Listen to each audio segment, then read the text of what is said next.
Welcome back to Mac Talks Football. It's the Europa League final. It is Spurs versus Manchester United, and I'm going to do a combined 11 for both of these teams. And I'm going to make a combined 11 for the players that are available for the final. And the injured players are not going to make the list, and that is why there are going to be some players that are going to miss out who would have easily made into the combined 11. So let's start. The first one is goalkeeper. It is between Vicario and Onana, and Onana is a really good keeper. He has not had a good season. Let's be very honest, and this is another thing that I am going to take into consideration: the form and the availability for the final. And just because of the way that he has played this season, it's not that Vicario has been a lot better than Onana, but I think in terms of the two, I think Vicario just takes it. Onana has been up. He has had that big moments where he has slipped up, and I think that does not go into in his favor, especially if you are considering that they are playing in the Europa League final. It's a big stage. So, and that is why I'm going for Vicario as my goalkeeper. Going for the for right back, the competition here, in my opinion, it was between two Spurs players.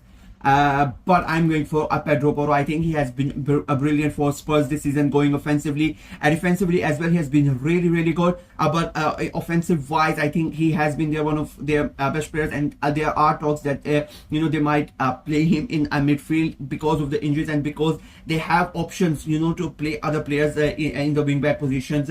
So they are maybe considering to play him in the midfield. That's how good he has been offensively. But as I said, you need somebody like that in that full back position, and of course I'm doing a combined 11, so I have other options to play in midfield, so I'm going to keep him at right back.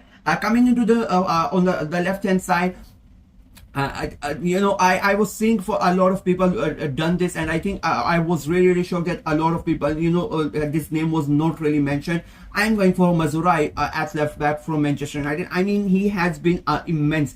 All the games that I have seen for Manchester United, if there was one player that has consistently outperformed Manchester United, and almost every game is like a 7 out of 10 or 7.5 or 8 out of 10 from him. It has been Mazzurai has been consistently performing really good, and he has always stepped up. And I think especially in a game like a final of a Europa League, you need experience like this. And what he did, what he has done at PSG, sorry, and then what he has done with Morocco in the World Cup, you need at experience playing in this pressure based games in a big final. I think it's going to be really good at that left back position.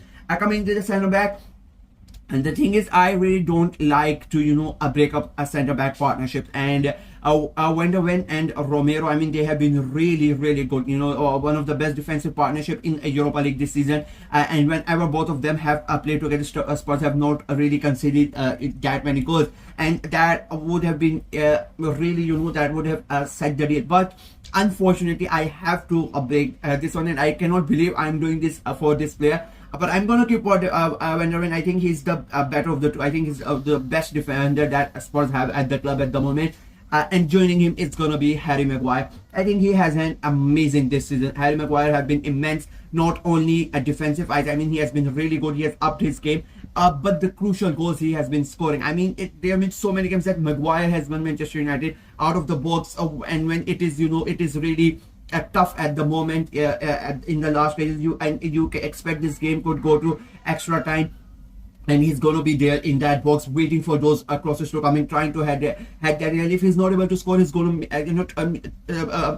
he's going to be a problem for the defenders that can allow other players to come in and score the goals during those set pieces. So that is why I'm going for Van der Ven and Harry Maguire as my center backs. I've gone for a 4-2-1-3 formation. That is my preferred position. Whenever I do a combined 11, I like to go with that. And when it comes to midfield, I know a lot of Spurs fans are not gonna really like it.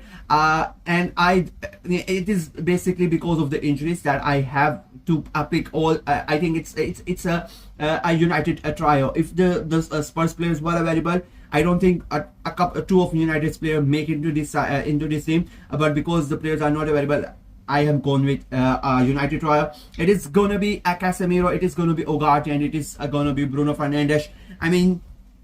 Casemiro, I know the season a start was not that good, but under Amorim and the form he has had for the last 2 or 3 months, he has been immense for Manchester United. Again, scoring crucial goals when they needed in the Europa League as well.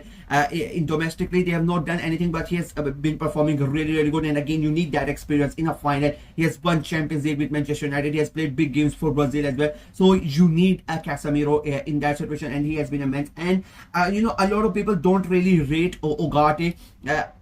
But they don't realize that when Ugarte and Casemiro have played, the reason Casemiro has been able to shine so good is because of Ugarte doing all that dirty work. He lets Casemiro have his fun. He lets him go on and make those runs, and he steadies the ship. He stays back and he helps the defense, and that gives Casemiro the confidence to go ahead and do his things and all that. And I think he's been really underrated. I know he was a big money signing, and that is why one of the reasons that people don't really rate him and they don't really want to talk about him. But I think just like Mazur, I think that their price tags are the reason, and they are one of those. They are those types of players that don't really shine. Like for example, let's say Pedro Porro, he goes and he scores big goals and all that stuff. Casemiro goes there, big pedigree, scores goals and all that. So they get mentioned, they get the headlines. But you have players like Mazura, you have players like Ugarte. They are going to do the dirty work. They are not going to score that many goals. That is why they are not really mentioned. So they keep getting, they go under the radar. But I think these two have been really important. They have been really good signing as per Manchester United, and that is why I'm keeping him there. And then Bruno Fernandes, I mean, number 10, he has been amazing. What a season he has. I mean, the second highest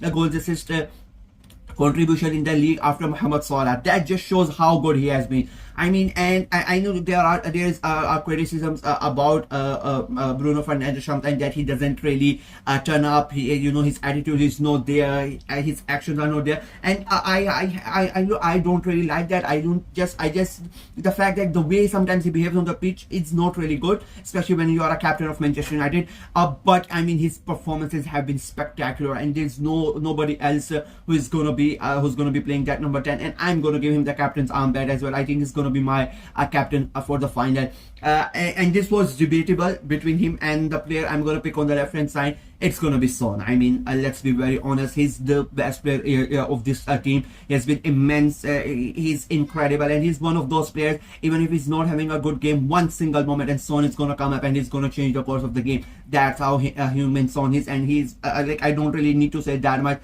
I think he was one of the first names on the team sheet. He's gonna be on that left hand side. And as I said, I could have made him my captain as well, but I just, because Bruno Fernandes has been the captain consistently, has been in the team for longer. Son has had injuries for the last couple of months, has not been able to play as well. So that is why I think Fernandes is going to lead the side. On the right hand side, he's one of my favorite players, and again, he's one of those players. Unfortunately, he got injured at the wrong time. He has been done dirty by Ten Hag, in my opinion. One player that was done dirty is Ahmad. I mean, what a talent this guy is, and again, one of those players that if you don't really follow football that much, you wouldn't have known that how good he has been whenever he went on to loan as well. And I mean, he's just spectacular. He's got that spark that you need. He's a young player. It was between him and Garnacho, but Garnacho does so well on that left hand side, and unfortunately for Garnacho, Son couldn't be replaced.